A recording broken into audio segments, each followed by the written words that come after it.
It was exactly 10:47 on a Tuesday night when my phone started buzzing. I was just getting settled under the covers, trying to knock out a few more pages of a book I'd been chipping away at for a month.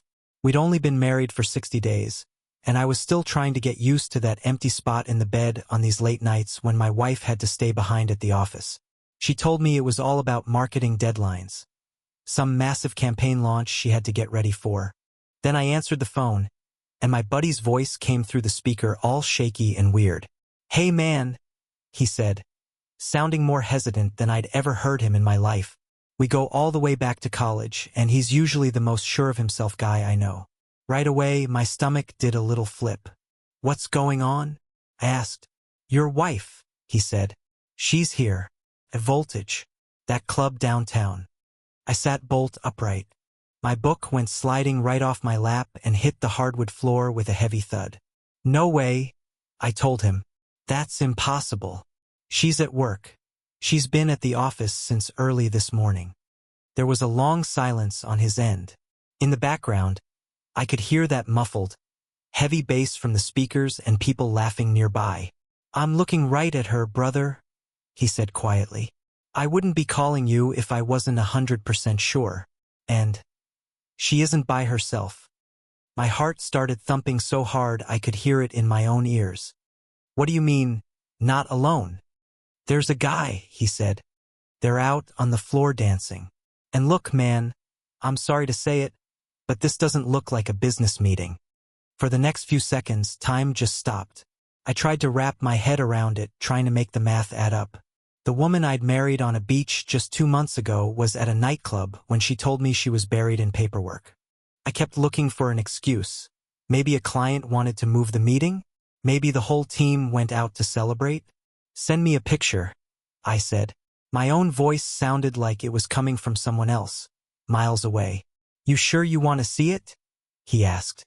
"Just send it." 30 seconds later, my phone buzzed again. My hands were shaking so bad I could barely swipe the screen open.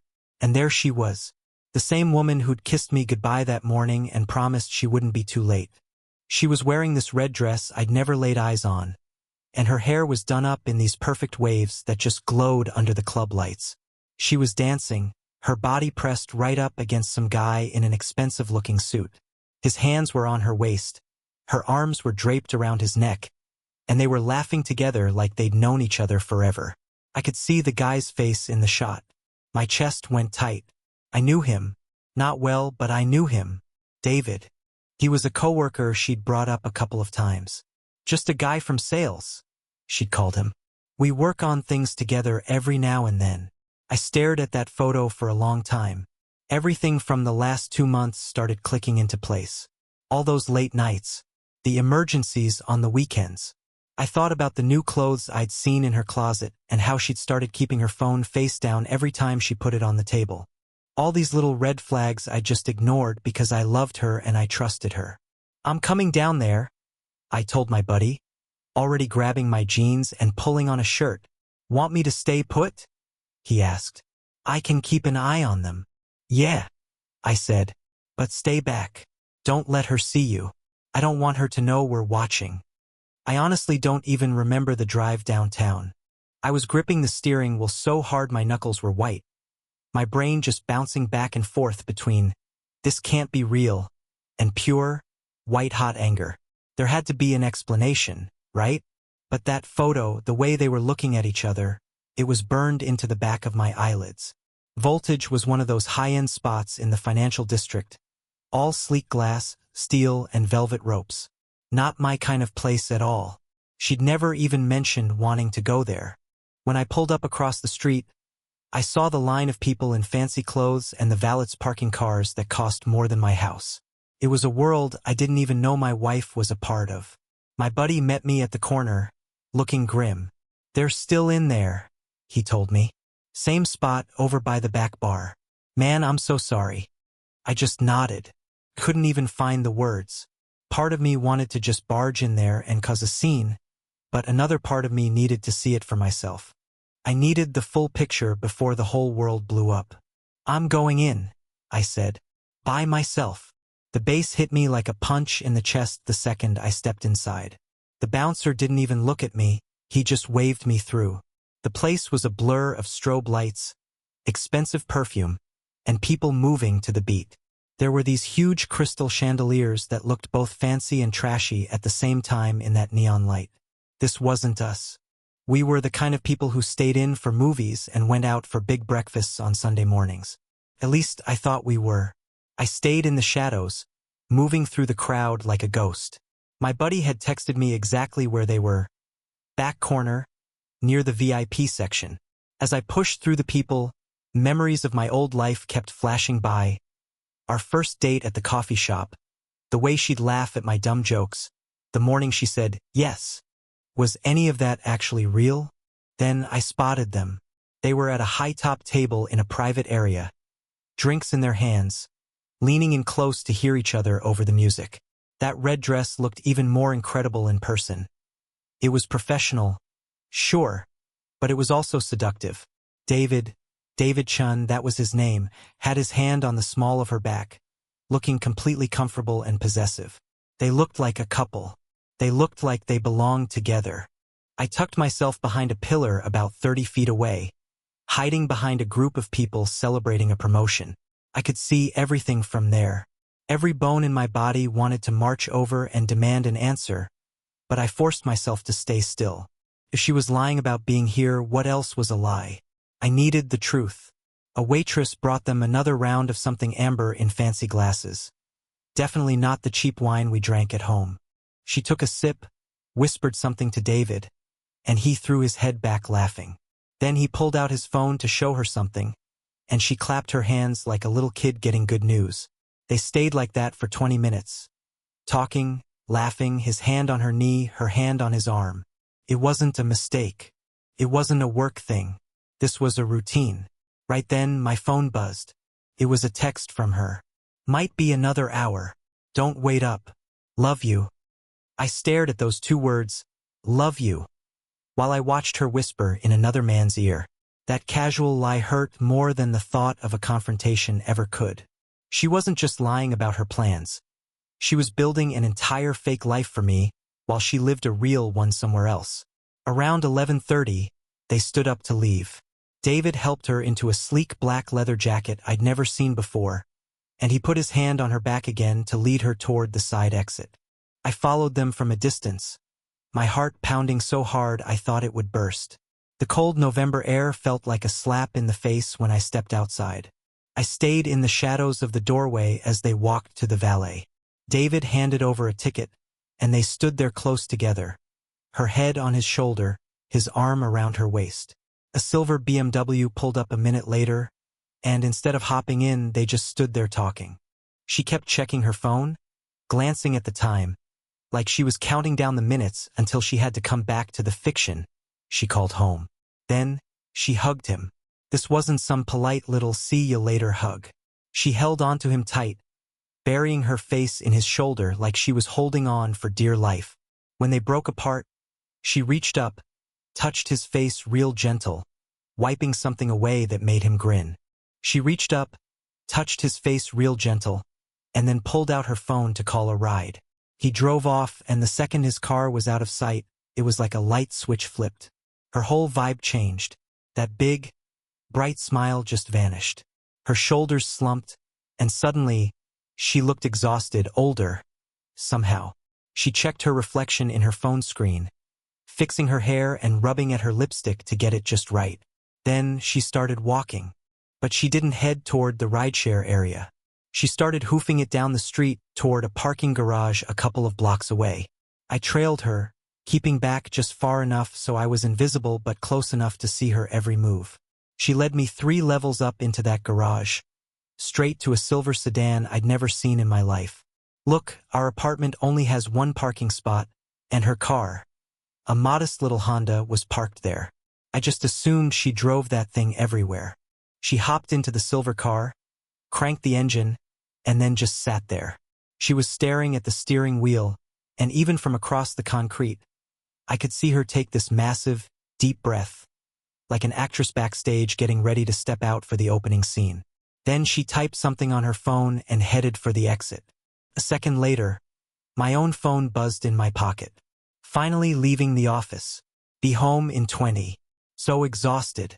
This campaign is killing me. I just stood there in that cold, flickering fluorescent light, watching her taillights disappear down the ramp.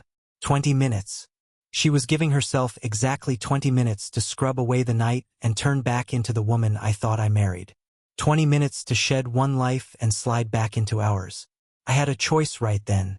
I could go home, wait for her to walk through the door, and blow the whole thing wide open. Or, I could do what my gut was telling me. Wait, watch, and find out exactly who this woman really was. I didn't go home. I checked into a hotel 3 blocks away and sent her a text saying I'd fallen asleep on my buddy's couch after a game ran late. She hit me back instantly. No problem. Sleep well. See you tomorrow. XO. The lies were just coming easy for both of us now. I didn't sleep a wink. I just lay there on that hotel bed with my boots still on, staring at the ceiling and replaying the whole night. The club, the way they touched, the kiss, that secret car. Every detail was a piece of a puzzle I was terrified to finish, because I knew the final picture would wreck my entire world. By the time the sun came up, I'd made up my mind. If she could live a double life, then so could I. I was going to be a ghost, a detective in my own marriage until I knew the full truth. Only then would I call her out. I called in sick to work, which I never do, and started digging. First, I checked the banks. Our joint account looked totally normal: bills, groceries, gas. But then I pulled up her personal credit card. We'd kept our own cards after the wedding, and I'd been too trusting to ever look. There was a pattern right there in black and white. Charges at Voltage every Tuesday and Thursday for the last 6 weeks. Charges at fancy restaurants I'd never heard of. A bill from a boutique where she probably bought that red dress. Hair appointments I didn't know about. It added up to hundreds of dollars a week, and she'd never breathed a word about any of it. I felt sick to my stomach. This wasn't some one-time mistake. This was a system. It was planned out and handled with precision. She wasn't just having an affair. She was building a separate reality. Next, I did something I hated myself for. I tracked her phone. We'd added each other to a family app for safety when we got married. I watched her little blue dot move from our place to her office downtown, arriving right at 8:49 a.m., exactly when she said she'd be there. I spent the whole day building a case like I was preparing for a trial. I called my buddy back and grilled him. How long were they there? Did he know David? Had he seen them before? Man, he told me, I don't usually go to Voltage. It's too rich for my blood. But I was there for a company party. And listen, the way the staff treated them, they walked straight into VIP without paying a dime. They're regulars, man. The bartender didn't even have to ask what they wanted. Regulars. That word just kept echoing in my head. How many nights had she told me she was in meetings or working on emergency campaigns while I sat at home, proud of her for working so hard. That evening, I watched her blue dot leave the office at 5:30. But instead of going home, she drove across town to an address I didn't recognize. I looked it up. A luxury complex in the Pearl District where a one-bedroom goes for $3 grand a month. My hands were shaking as I drove over there and parked across the street. 20 minutes later, she walked out in gym clothes with her hair in a ponytail, carrying a yoga mat. She looked fresh, relaxed, not at all like someone who'd been grinding at a desk all day. She walked 2 blocks to a studio and went inside. The normalcy of it was almost worse than the club. She had a whole routine. She had exercise classes and, apparently, a second apartment. How did I miss this? I thought about our mornings together. The way she'd kiss me goodbye with what felt like real love. Our Sunday brunches. The way she'd curl up next to me on the couch to watch old movies. Was she thinking about him the whole time? Just counting down the hours until she could get away from me? Then my phone rang. It was her. "Hey, honey," she said, her voice all warm and familiar. "I'm gonna be late again. The director wants the whole strategy deck redone. Might not be back until 11. I could hear the city traffic in the background. She wasn't in an office. She was probably walking back from yoga, planning her night in her other life. "That's okay," I said. My voice was steady, even though I felt like I was about to explode. I get it. Work comes first during the busy season. You're the best, she said. I don't know what I did to deserve you. The irony was so thick it could have cut glass. Have you eaten? I asked just to see what she'd say. Oh yeah, we ordered Thai to the office. I'm stuffed. Another lie perfectly delivered. I wondered if she even knew what the truth was anymore. After we hung up, I sat in my car and made a list of everything. The club, David, the secret spending, the second apartment, the silver car. But the why was still missing. We had our ups and downs, sure, but nothing that explained this. We were supposed to be in the honeymoon phase. Unless the marriage itself was the lie. Maybe I was the cover story. Maybe I was just the respectable husband she showed off to her family while she lived her real life with David. That thought hit me like a ton of bricks. What if I wasn't the main character in my own life? What if I was just a background actor in her script? I woke up Thursday morning in that hotel room with a plan. If Tuesdays and Thursdays were her days, then tonight I was going to follow her from the very start. I was going to document every single thing. I needed the full picture before I decided how to end it. I got to her office at 5 o'clock and found a spot where I could see the front doors. The app showed her blue, still inside, probably just finishing up her real job before she switched into her other life. It was a total mind trip, realizing she was actually in there working a 9 to 5, then somehow turning into a completely different person the second she clocked out. At 5:43, she walked out. She wasn't alone, though. David was right there with her. They were laughing, walking close, but they weren't touching. It was like a choreographed dance. They were keeping a careful distance because they knew they were hiding something. They walked 3 blocks to that same garage I'd seen on Tuesday. I followed in my car, staying far enough back to stay off their radar. They both hopped into a silver BMW, his car, according to what I'd found online. That meant that silver sedan she'd been driving on Tuesday was definitely hers. A second car I never even knew she owned. They drove straight to that luxury building in the Pearl District. I parked down the street and watched them walk inside together. David put his hand on her back as they went through the glass doors. That simple little touch made me want to throw up. I sat there for an hour, just letting my imagination run wild. Were they having dinner? Was this their pre-game spot? Did she have a whole second wardrobe stashed in there? At 8:15 they came back out, and my heart nearly stopped. She'd changed. She was in this sleek black dress. Her hair was totally different, and her makeup was way more dramatic. She looked stunning, but she looked like a stranger. Like some intruder was wearing my wife's face. They drove over to Voltage, and it was clear this was a routine they had down pat. Valet straight to VIP, drinks arriving before they even asked. I followed them in and took up my post behind the same pillar. But tonight, I started noticing things I'd missed. I saw how people greeted them, not just David, but her. She moved through that club like she owned the place.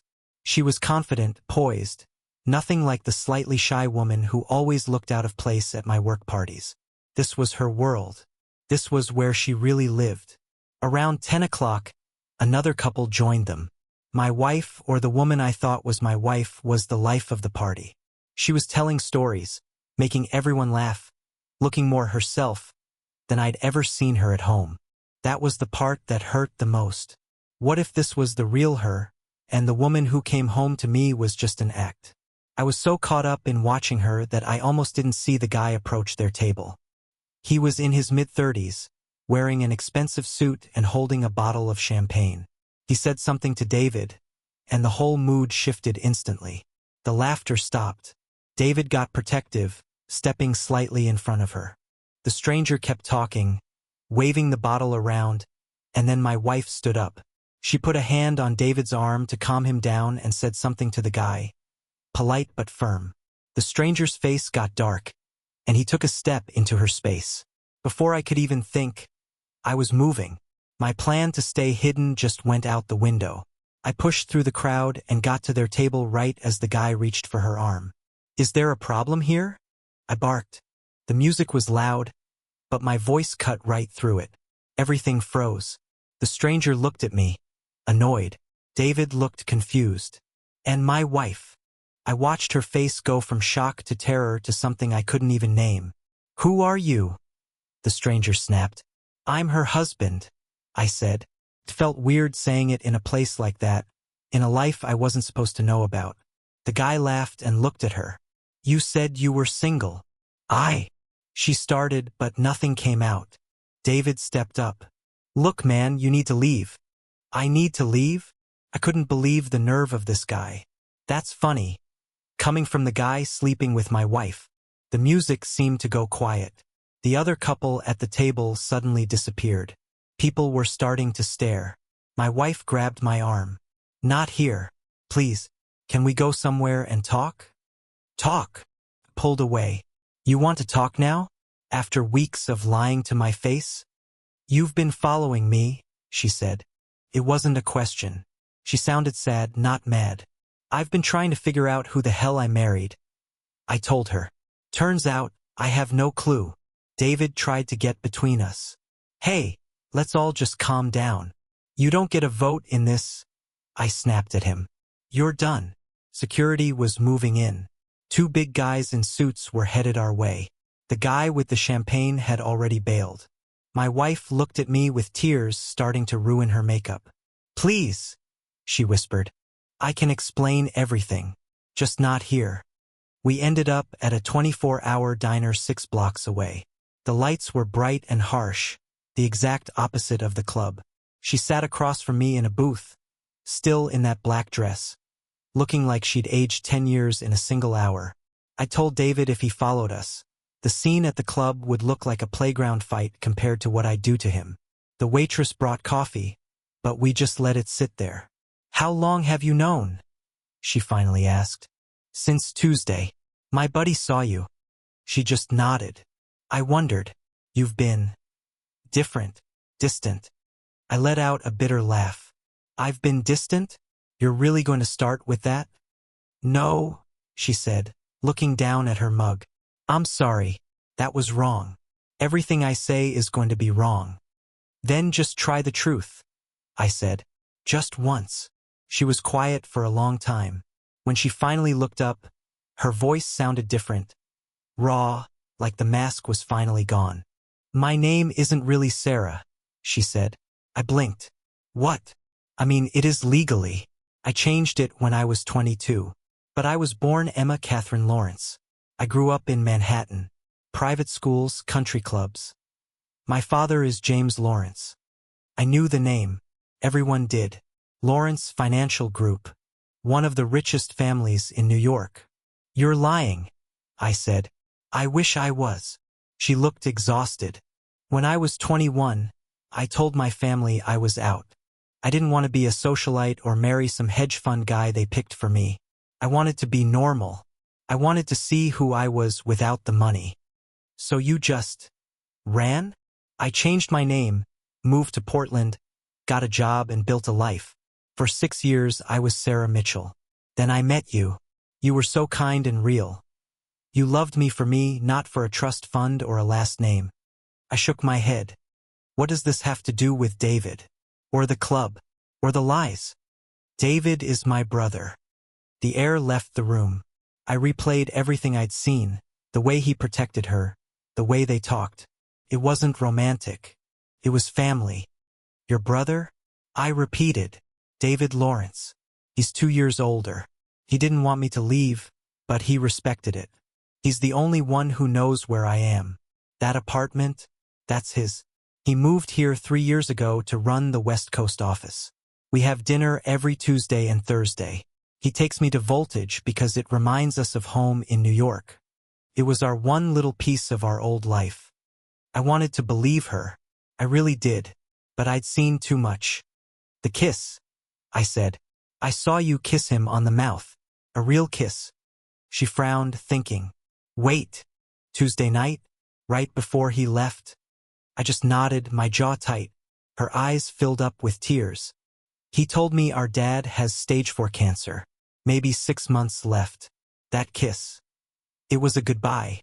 Because if I go home to see him, I can never be Sarah again. The press, the family. They'll find me, and you'd find out who I really am. I already don't know who you are." I said. She flinched like I'd hit her. I know. I should have told you. Before the wedding, when David moved here. 1,000 times. But I was terrified you'd see me differently. That you'd want the heiress instead of the girl you fell in love with. You lied about work, I pointed out. You had a whole secret life. To see my brother, she sobbed. To keep one link to my family while I tried to build something real with you. Do you have any idea how hard it is to pretend you have no past? To edit every story and memory? I wasn't cheating on you. I was just trying to be two people at once, and I'm just so tired. She was really crying now, her whole body shaking. Part of me wanted to reach out and hold her like I always did. But I stayed frozen. The second car? I asked. Mine. From before. I kept it in a garage across town so you wouldn't see the miles on the Honda when I went to see David. And the credit card. It's a trust fund account. I didn't want you to see the expensive dinners and think I was hiding money from our budget. Every answer made sense. Every lie had a reason. But the trust was gone. Smashed into a million pieces. You could have just told me, I said. I would have understood. Would you? She wiped her eyes. I've dated guys who found out about my family. They all changed. They all wanted something, the money, the status, the connections. You were the first person who just loved me. I couldn't risk losing that.